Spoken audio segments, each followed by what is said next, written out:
Scanning for audio.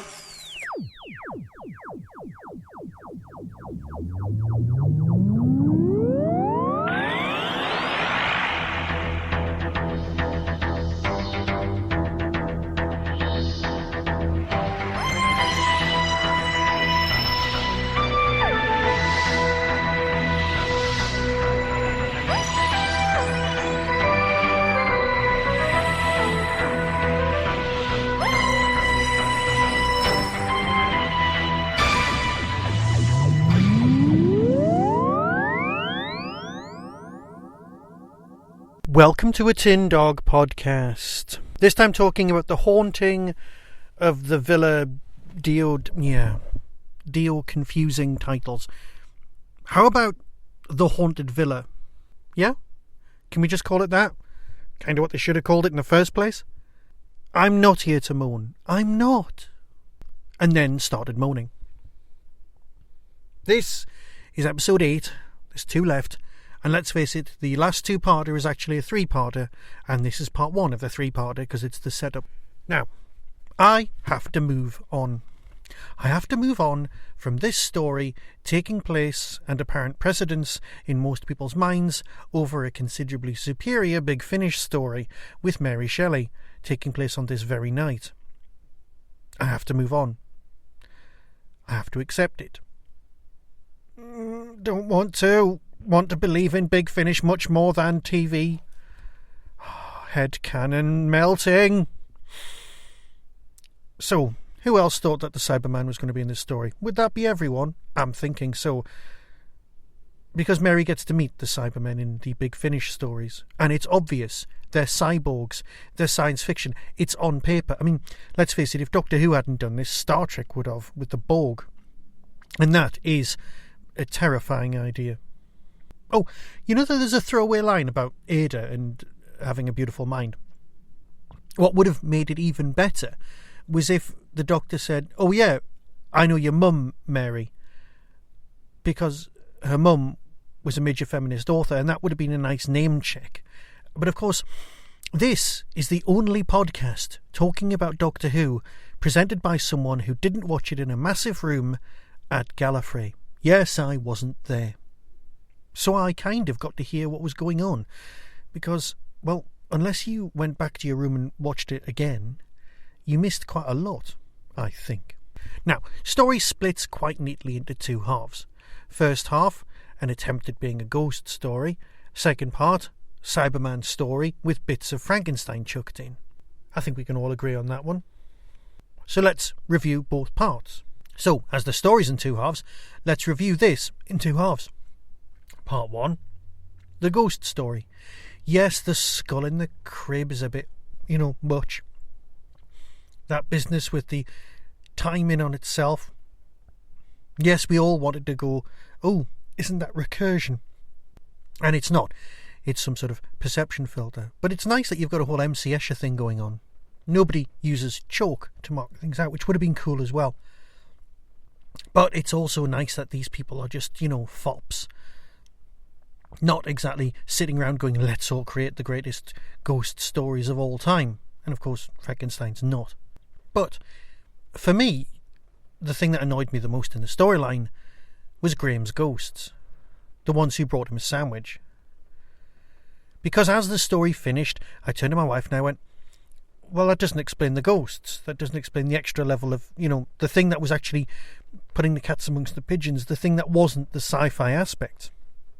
And the Doctor's response of, well, ghosts aren't real, unless of course they are. Ooh. Just really, really annoyed me. Because in narrative you're supposed to have everything sewn up. And I know in ghost stories you're not, but at least you're supposed to get to the bottom of things.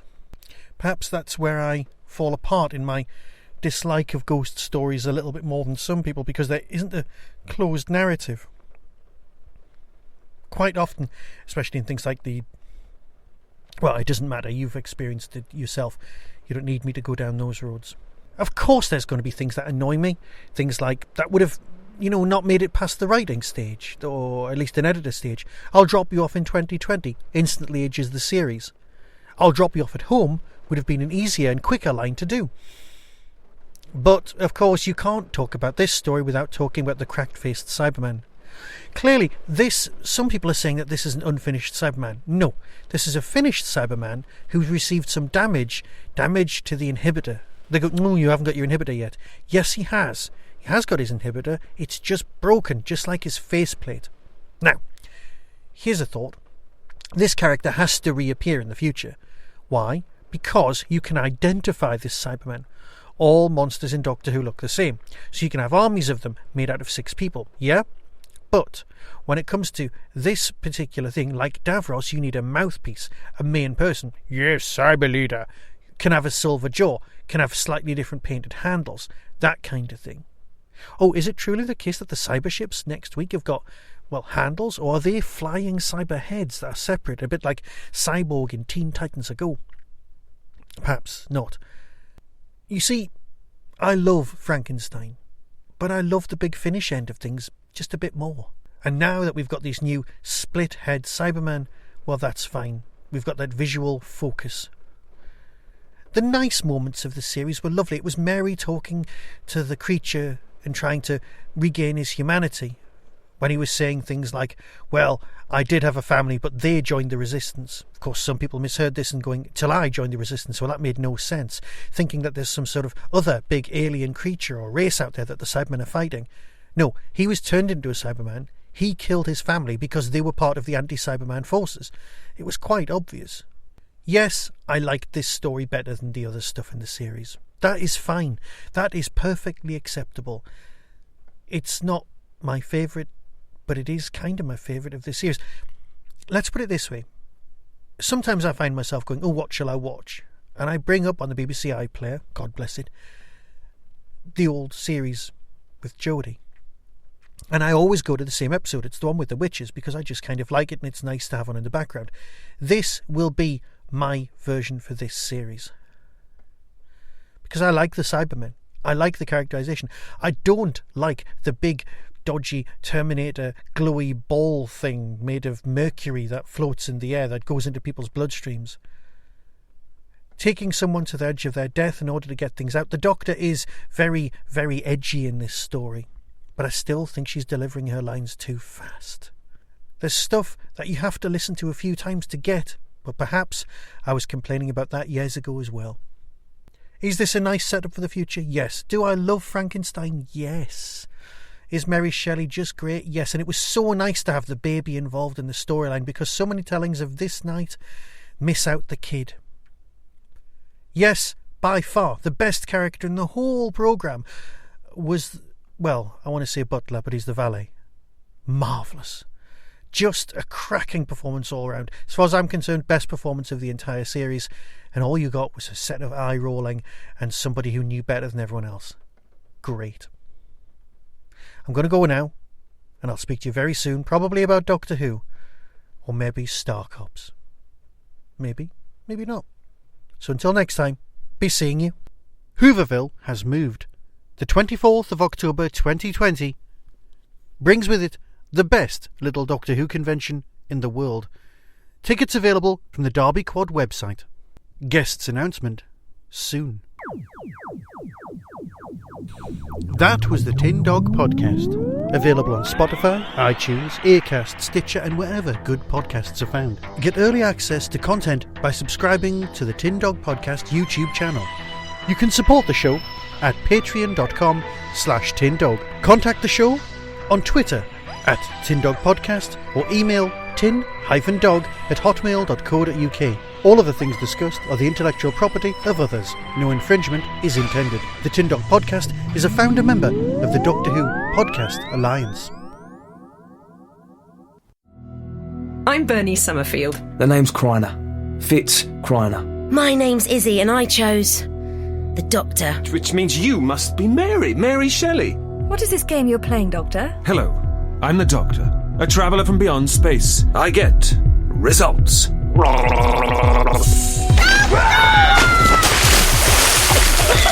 And here, it looks like you actually get stung. Crack the swollen-headed, I take it. Spong, swank, you minuscule! Pulp that pamphlet. Look out! Now, rearrange them. What did the fellow say his name was? Dr. Frankenstein. Odd name. Never heard it before. German, do you think? Easy, this is just page upon page of mindless violence. It's got subtext. Whoa! Do all the stuff in it turn into giant alien monsters? He's alive! Polidori, keep out of its way, John! Coming soon from Big Finish Productions, Doctor Who, The Silver Turk. The Vienna Exposition. We're in Vienna! But it's impossible. So quickly. Have I been abducted? Not exactly. Freak! Leave me alone! This way to the Grand Theatre of Marionnettenburg. Roll up, roll up! A cab ride, sir? Fräulein? Not today, thank you. Can't be too careful these days. Better not to walk, not after dark. Get it away! Attacks? I wouldn't want to alarm the Fräulein. Alarm her. This is Mary Shelley you're talking to. Author of the darkest, spookiest stories you could ever read. Am I? They scared the pants off me. Well, I didn't believe the stories, Fräulein, not till 2 nights back. That was when I saw him. Halfway down Wolfstrasse by the river. It was a black carriage. Slowly it went, and its horses were strange, walking all wrong. Clop, clip, clop. No driver? There was no driver. And as they passed me, the lamplight caught their eyes, and they were blue. 2 more black checkers taken. Ladies and gentlemen, the Silver Turk wins the match! It's a trick! The Silver Turk. My husband invested in it. There was an automaton once called the Turk. It toured the courts of Europe playing chess. But that was years ago. Surely it's not the same one. Does anyone believe what we're seeing? Is it an illusion or more than that? Quiet, I said. Will you pipe down? Let's see what's under the mask. No! You vandal!